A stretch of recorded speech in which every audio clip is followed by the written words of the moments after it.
মনটা বিরাট। এর মধ্যে আরেকটা সংবাদ পাইছি বাজান, মন খারাপের আরেকটা কারণ আছে। গত অক্টোবর মাসের 13 তারিখে হিন্দুরার 5টা ভগবান মরেছে।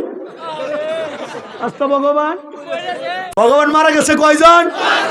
মুরব্বীরা আমার দিকে তাকায় হাসতেছে, মনে মনে চিন্তা করতেছেন ঘটনা কি বাজান, ভগবানও মরে গেছে 5 জন। যে বাজান আমি সত্য বলতেছি, আমি মিথ্যা বলি না। বলতে পারেন কেমনে মরছে একটু প্রমাণ দেন। আপনাদের দুবরা, দুর্গাপুর আশপাশ এলাকায় হালুয়াগার সহ 10 হাতি দুর্গার পূজা হয়েছিল, মনে আছে আপনাদের?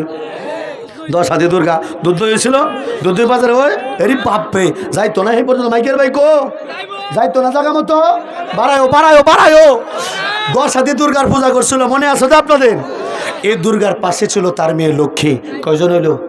2 জন। যুবকটি কথা কও, কয়জন হইলো? 2 জন।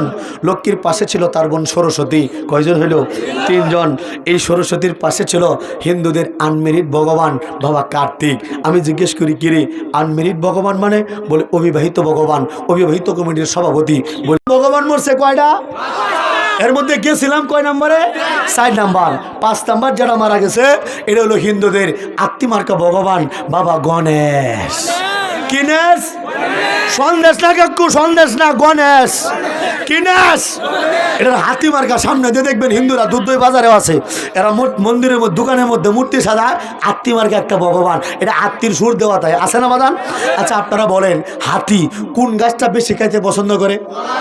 আহা, হিন্দুরা এমন চালাকের চালাক, এই আত্মিমার্কা ভগবান গণেশ সে বিয়ে করাইছে কলা গাছে। বেচারা কি বউয়ের মর্যাদা বুঝে?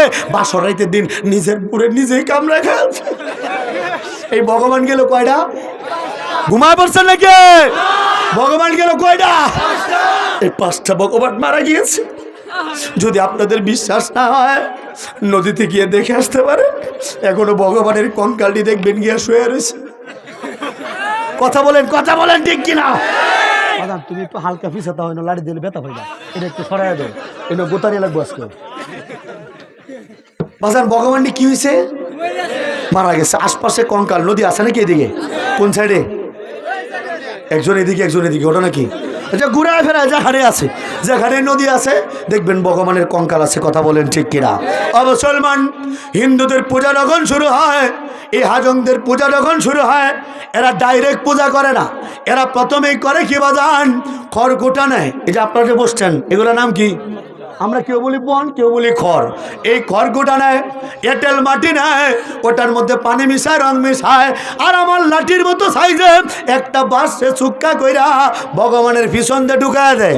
এরপরে বাজান পিছন দিয়ে বাঁশটা ঢুকায়া ভগবানটারে দাঁড় করায়। দাঁড় করানোর পরে এরা ডাইরেক্ট পূজা করে না, ভগবানের বুকটার মধ্যে হাত দিয়া প্রাণ প্রতিষ্ঠার মন্ত্র পাঠ করে। কি পাঠ করে? প্রাণ প্রতিষ্ঠার মন্ত্র। অর্থাৎ এই ভগবানের রূহ জীবনটা মানুষ দেয়। আপনাদেরকে জিজ্ঞেস করতে চাই, আমাদের জীবন দিয়েছেন কে? আমাদের জীবন দিয়েছে আল্লাহ, কিন্তু হিন্দুদের ভগবানের জীবনটা এটা মানুষ দেয়। বলে ভগবানের জীবন দিছে মানুষ, এরপর নাকি হিন্দুদের ভগবান নাকি জিন্দা হয়ে গেছে। নাউজুবিল্লাহ বলেন না? বলে ভগবান জিন্দা হয়ে গেছে। শুরু করে দেয় সপ্তমী পূজা, অষ্টমী পূজা করে, নবমী পূজা করে, দশমীর টাইম যখন হয় ভগবানের মরার টাইম হয়। কি টাইম হয়? ভগবানের মরার টাইম হয়। যেমন খ্রিস্টানদের ভগবান যীশু খ্রিস্ট মরেছে 25শে ডিসেম্বর রাত করিয়া। কথা কয় না রে। তাদের ভগবানের মরার টাইম হয়, তখন এরা করে কি বাজার? মূর্তির বুকটার মধ্যে হাত দিয়া প্রাণ নাশের মন্ত্র পাঠ করে মার্ডার করার একটা গোপন মন্ত্র বলে দেবো নাকি? গোপন মন্ত্র বলে দেবো নাকি? পরে হিন্দুরা যদি দুধ দই বাজারও আটকা গাড়ি রেখে আসছে বাজারও, হিন্দুরা যদি বাঙ্গেলায় সমস্যা নাই তো নাকি? যুবকটি একটু আগে দিবা তো ইনশাল্লাহ। তাহলে গোপন মন্ত্র ফাঁস করে দেয় এটাকে বাজান মার্ডার করার মন্ত্র। কত মন্ত্র শুনছেন, এখন শুনবেন মার্ডার করার মন্ত্র। বাজান এরা মূর্তির বুকটার মধ্যে হাত দিয়ে হুজুর এরা মার্ডার করার মন্ত্র পাঠ করে বলে, যতেচ্ছং দেবী গমনং, ও দেবী গো যেটা মন চায় সেটা চলে যাও। এই কথা বলে এরা ভগবানকে মার্ডার করে ফেলে। আর এটা কেমন মালিক? যে মালিকের জন্ম মানুষের হাতে, মৃত্যু মানুষের হাতে। এই সমস্ত অপদার্থ মালিকের পূজা আমরা মুসলমান করতে পারি না, আমরা করতে পারি না। চিৎকার করে বলেন ঠিক কিনা? তবে বাজান এদের পূজা না করলে কি হবে? এই ভগবানদের নিয়ে আমরা হুজুররা পড়ছি বিপদ। কি পড়ছি বলতে পারেন কি বিপদ? কয়েকদিন পর পর শুনবেন বাংলাদেশের অমুক জায়গায় মন্দির ভাঙে, অমুক জায়গায় মূর্তি ভাঙে। দোষ দেয় বিএনপির, জামাত শিবিরের, নাহলে দাড়ি টুপিওয়ালা হেফাজতের। কি চাচা কথা ঠিক আছে নাকি? মন্দির আর মূর্তি কিন্তু তারাই ভাঙে, মূলত ভাঙে কিন্তু তারাই, আর দোষটা দেয় আমাদের যুবকদের, বিশেষ করে একটু বেশি। কথা ঠিক আছে না বাবা? এই জন্য মনের দুঃখে এইবার অনেক হুজুররা মন্দির পাহারা দিছে। এই ঘটনা আপনাদের এলাকায় ঘটছে না? তবু ওরা অনেক হুজুরা বাজার মন্দির পাহারা দিছে না? আমাদের ইসলামী আন্দোলনের সম্মানিত ভাইয়েরা সহ অনেক হুজুরা যুবকদেরকে নিয়ে এই ভগবানডিরে পাহারা দিছে। আমার সেনাবাহিনীর ভাইয়েরা কান্দের মধ্যে AK-47 বন্দুক নিয়ে ভগবানডিরে পাহারা দিছে। আপনাদের কাছে জিজ্ঞেস করতে চাই, এত পাহারা দেওয়ার পরেও ভগবানডিরে কি বাঁচাইতে পারছে? পারছে? ভগবানডির কি হয়েছে? আছে কই? এরা আছে কই? পানির মধ্যে গাঙ্গের ভরা ঠান্ডার মধ্যে কত যুবক গোসল করছো না? তুমি তো ভালো ছেলে, কথা ঠিক আছে না বাজার? কত যুবক ঠান্ডার মধ্যে গোসল করে না? আর হিন্দুরার ভগবানডিরে এমনি তো পাহাড়া বাতাস, এই বাতাসটার মধ্যে ঠান্ডার মধ্যে পানির মধ্যে শুয়ে রাখছে। আচ্ছা, এরা কি গোসল করতে গেছে না মরতে গেছে? হ্যাঁ, মরতে গেছে।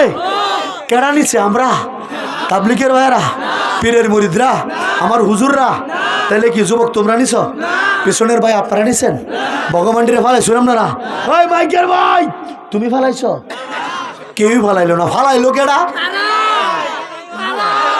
ফালাইছে কেডা? তারাই তো। এইটা মানতে পারি না। তোমাদের মন্দির ভাঙার কারণে, মূর্তি ভাঙার অপরাধে তোমরা আমাদের নামে মিথ্যা মামলা ঢুকে দাও। তোমরা ভগবানকে যে তোমরা মার্ডার করলা, তোমাদের নামে তো মার্ডার মামলা করা দরকার, মার্ডার মামলা করা দরকার। চিৎকার করে বলেন কথা ঠিক কিনা? তোমরা মার্ডার করলে দোষ নাই, আমি বয়ান করলেই দোষ। বলেন, জানেন না আমার বিরুদ্ধে কি ষড়যন্ত্র শুরু হয়েছে? শুধু বাংলা না, ভারতে পর্যন্ত এখন আমার নিয়ে বয়ান চলতেছে।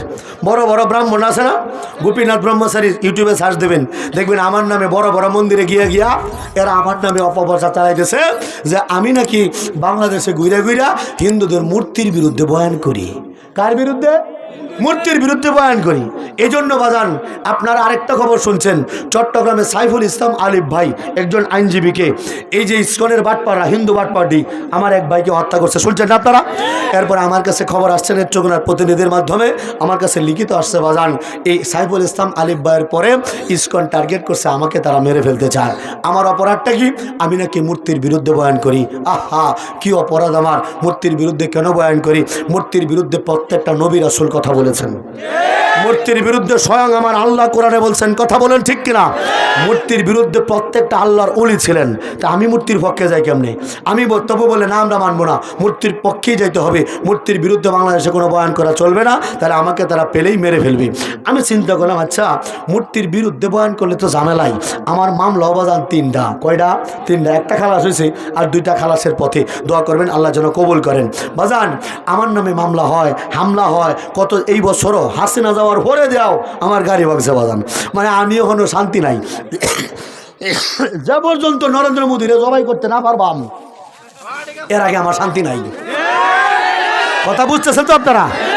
আমার টার্গেট তো বাংলা না, গোটা পৃথিবী ইনশাল্লাহ। রাজি আছি না? আর সামনে ছোটখাটো টার্গেট ভারতবর্ষটা দখল করবাম। কি যুবকটি রেডি হইতেছে তো ইনশাল্লাহ? Radio radio. যে কথা বলতেছিলাম, চিন্তা করলাম কি করা, বারবার হুমকি দমকি সব আসতেছে।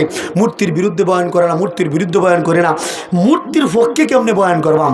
অনেক গবেষণা করতে করতে করতে করতে একদিন চিন্তা করলাম, আচ্ছা মূর্তি নিয়ে আমি একটু গবেষণা করি। মূর্তি নিয়ে গবেষণা করে প্রথমে আমি পাইলাম যে আমারে হিন্দুরা গালি দেয়, প্রচণ্ড গালি দেয়।